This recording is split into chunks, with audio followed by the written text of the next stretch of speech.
এই ভিডিওতে দেখতে পাচ্ছেন আমার এই ভাইটি রাস্তা দিয়ে যাচ্ছিল আর যাওয়ার সময় সে যখন তার পকেট থেকে মোবাইল বের করতে যায় তখন কিন্তু তার অনেকগুলো টাকা রাস্তায় পড়ে যায়।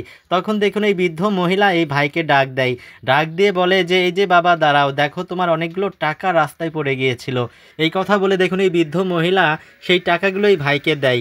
আর এই ভাইটি দেখুন এই মহিলার ব্যবহারে অনেক খুশি হয়ে এই ভাই কিন্তু এই মহিলাকে কিছু টাকা দিতে চায়। তো দেখুন এই বৃদ্ধ মহিলা বলে যে না বাবা, আমি তোমার টাকা পেয়েছি, তোমাকে ফেরত দিয়েছি, আমি আবার কেন টাকা নেব এর জন্য। তো দেখুন এই ভাইটি কিন্তু এই বৃদ্ধ মহিলার ব্যবহারে অনেক খুশি হয়েছে।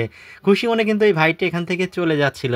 এমন সময় এই ভাইটি দেখতে পায় যে এই বৃদ্ধ মহিলা ছেলে এসে এই বৃদ্ধ মহিলার কাছে টাকা চাচ্ছে, বলছে যে টাকা লাগবে আমার। তো বৃদ্ধ মহিলা দেখুন এই অনেকগুলো টাকা বের করে এখান থেকে কিছু টাকা তার ছেলেকে দিতে যায়। তখন দেখুন ছেলেটি তার বৃদ্ধ মায়ের হাত থেকে সবগুলো টাকা কেড়ে নেয়। কেড়ে নিয়ে বলে আমার এই এত অল্প টাকাই হবে না, আমার আরও অনেক টাকা লাগবে। তো ওই মহিলা দেখুন তখন তার পকেট থেকে আরও কিছু খুচরা টাকা ছিল, সেইগুলো বের করে বলছে বাবা এই টাকাগুলো রাখছি আমার ওষুধ খাওয়া লাগে, ওষুধ কেনার জন্য। এই টাকা তুমি যদি নিয়ে নাও আমি তো ওষুধ খেতে পারবো না। তখন এই ছেলে বলছে তোমার অত ওষুধ খাওয়া লাগবে না। এই কথা বলে দেখুন এই ছেলেটি তার মায়ের মুখের সামনে পলিথিন ব্যাগটা ফেলে দিয়ে সে কিন্তু তাই সেই টাকাগুলো নিয়ে এখান থেকে চলে যায়। সে কিন্তু একটা দামি গাড়িতে উঠে পড়ে।